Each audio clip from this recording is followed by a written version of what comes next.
Assalamualaikum warahmatullahi wabarakatuh. Selamat siang Ibu semua yang ada di sini. Sebelumnya terima kasih saya ucapkan karena berkenan untuk menghadiri kegiatan saya mengenai berbagi praktik baik implementasi jurus hebat yang merupakan oleh saya yang sudah saya laksanakan sekitar 3 minggu kemarin. Sebelum kita lanjutkan kegiatan ini, mari kita buka kegiatan ini dengan berdoa terlebih dahulu. Pada kesempatan hari ini saya akan mempresentasikan atau berbagi praktik baik mengenai implementasi 7 jurus BK hebat yang telah saya lakukan selama kurang lebih 3 minggu. Adapun tujuan 7 jurus BK hebat ini adalah untuk meningkatkan kompetensi guru, utamanya memang guru BK. Hanya saja materi ini juga disampaikan kepada guru non BK untuk membina karakter positif yang ada pada diri anak, terutama untuk mengembangkan potensi murid baik pribadi, sosial, belajar ataupun karir. Karena nanti harapannya dengan kita bisa mengimplementasikan 7 jurus BK hebat ini, kita bisa sama-sama berkolaborasi antara guru BK, wali kelas, ataupun guru matkul atau pelajaran untuk menciptakan suasana sekolah yang tenang, nyaman, dan menggembirakan serta memberikan pendidikan yang bermutu. Ini adalah 7 jurus BK hebat. Jadi 7 jurus BK hebat itu yang pertama itu adalah mengenai kenali potensi, kemudian yang kedua adalah mengenai kelola emosi, yang ketiga untuk menumbuhkan resiliensi, yang keempat jaga konsistensi, dan yang kelima jalan koneksi, keenam bangun kolaborasi, dan yang terakhir adalah menata situasi. Ini adalah link yang saya sediakan. Jadi modul 7 jurus BK hebat ini bisa diakses oleh Bapak Ibu di sini agar kita sama-sama bisa mengetahui ternyata 7 jurus BK hebat itu bisa kita pelajari bersama.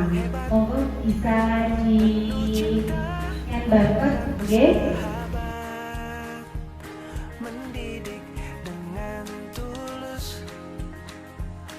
Nah, ini merupakan judul dari kelas kami, oke? Bila saya bisa bertemu dengan beberapa bapak dan selama beberapa daerah luar biasa, guru-guru BK hebat dari ada yang dari Ponorogo, ya.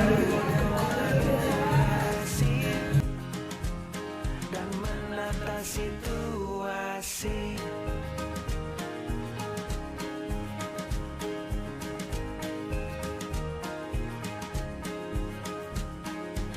sekolah aman dan nyaman dan juga menggembirakan. Nah, jadi saya menggunakan 2 jurus dari 7 jurus BK hebat. Yang pertama jurus mengenai potensi, dan yang kedua jurus kelola emosi. Mendidik dengan tulus, gunakan 7 jurus, kenali potensi, kelola emosi. Jadi di sini kami diajarkan metode atau model pembelajaran ARKA. Jadi ARKA ini terdiri dari aktivitas, refleksi, konseptual, dan aplikasi. Jadi selama kegiatan pembelajaran, kegiatannya pasti diawali dengan kegiatan aktivitas. Jadi siswa atau murid akan diajak untuk beraktivitas terlebih dahulu. Nah, itu bisa dilakukan secara individu atau kelompok. Yang perlu yang digarisbawahi adalah alur kegiatannya.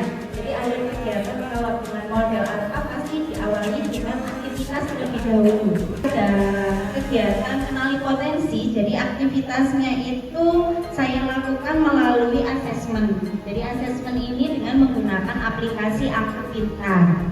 Luar biasa Bapak Ibu, untuk hasil asesmennya kemarin mungkin kan anak-anak juga kaget, oh ternyata saya intrapersonal, oh ternyata saya kinestetik. Jadi saya menceritakan sesuatu, cerita cukup panjang, kemudian dia menanggapi cerita tersebut melalui kertas tadi ya. Jadi kalau misalnya dia memunculkan rasa jengkel atau apa, dia ditunjukkan dengan keras itu. Kalau sampai menunjukkan rasa marah, bisa ditunjukkan dengan disobek. Hasil dari implementasi guru 1 mengenali potensi ini, jadi saya senang sekali dari hasil itu saya bisa mengetahui macam-macam kecerdasan yang dimiliki oleh murid kelas 8B. Saya mengajak anak-anak untuk merencanakan cita-citanya di masa depan sesuai dengan hasil tes kemampuan ini. Ini untuk hasil implementasi jurus 2 kelola emosi. Hasil yang bisa didapatkan adalah siswa dapat mengidentifikasi jenis, penyebab, dan strategi mengelola emosi dengan cara yang positif melalui diskusi kelompok. Adapun refleksi dan evaluasi dari implementasi 2 jurus dari 7 jurus PKHebat, yang pertama mengenai jurus 1 mengenali potensi. Dari untuk siswa kelas 8B ini, pada saat saya implementasi itu dari 36 siswa hanya 5 yang tidak bisa ikut karena ada kegiatan. Jadi kemarin alokasi waktu saya itu cukup alot karena yang pertama karena ini durasi pengerjaan tes karena berbasis website. Jadi karena kalau misalnya ada yang akses banyak, itu website Aku Pintar itu juga agak nge-lag, itu yang bikin lama. Alhamdulillah semua murid dapat mengerjakan lembar kerja diskusi kelompok ini mengenai studi kasus yang kaitannya dengan emosi dan cara mengelola emosinya itu dengan cara yang positif. Ini adalah dukungan yang diharapkan. Selanjutnya bisa berkolaborasi dengan guru mata pelajaran dalam menerapkan nilai-nilai sosial emotional learning di berbagai konteks belajar. Kita bisa mempraktekkan bahwa setiap akhir pembelajaran kita bisa mengajak anak-anak untuk refleksi terlebih dahulu. Apa yang dirasa, apa yang sudah dipelajari, kemudian pengalaman bermakna apa yang didapat selama kegiatan pembelajaran. Ini adalah dokumentasi kegiatan yang sudah saya lakukan. Demikian yang bisa saya sampaikan mengenai implementasi jurus PKHebat. Dan mungkin ada yang mau ditanyakan dari peserta? Iya, Bu Yuni. Oke, terima kasih atas penjelasan yang menunjukkan.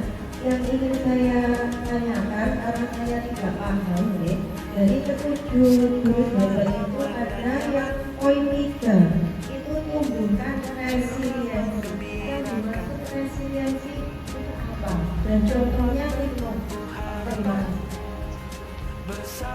Pertanyaan luar biasa dari Bang Yuli. Jadi untuk jurus yang ketiga mengenai tumbuhkan resiliensi. Jadi resiliensi adalah daya lenting seseorang dalam menghadapi suatu masalah. Jadi bagaimana dia merespon masalah yang dihadapi. Nanti kaitannya dengan growth mindset. Jadi bagaimana dia bisa mengolah pola pikirnya agar dia itu bisa bangkit dalam mengatasi masalah yang ada di depannya. Itu adalah resiliensi. Ada pertanyaan yang lain, kita sharing aja. Oke, mangga.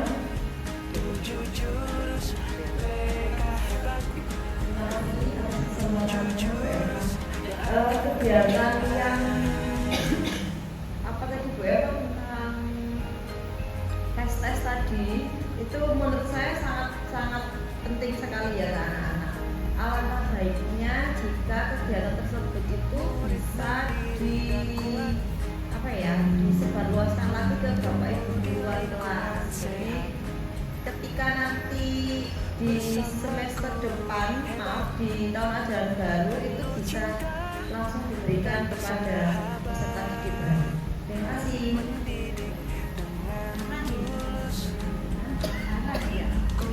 Ini berarti saran deh. Terima kasih sarannya. Insya Allah mulai tahun depan kita bisa memanfaatkan aplikasi ini. Jadi untuk mengenali gaya belajar kan biasanya di awal pelajaran kita pasti akan melakukan assessment. Diagnostik dulu, diagnostik untuk melihat gaya belajar sama psikososialnya. Ini kita bisa memanfaatkan aplikasi ini untuk menggali data anak perwalian kita. Insya Allah nanti akan saya sampaikan kepada Bapak Ibu guru wali kelas. Jadi seperti ini dibutuhkan kolaborasi antara guru BK dengan wali kelas untuk mengimplementasikan salah satunya asesmen ini. Terima kasih. Mungkin ada yang lain? Kasih atas perhatian dan kesediaannya dalam mengikuti kegiatan berbagai praktik baik yang sudah saya lakukan. Harapannya semoga apa yang kita lakukan hari ini bisa memberikan wawasan baru, terutama dalam hal implementasi 7 jurus berbeda.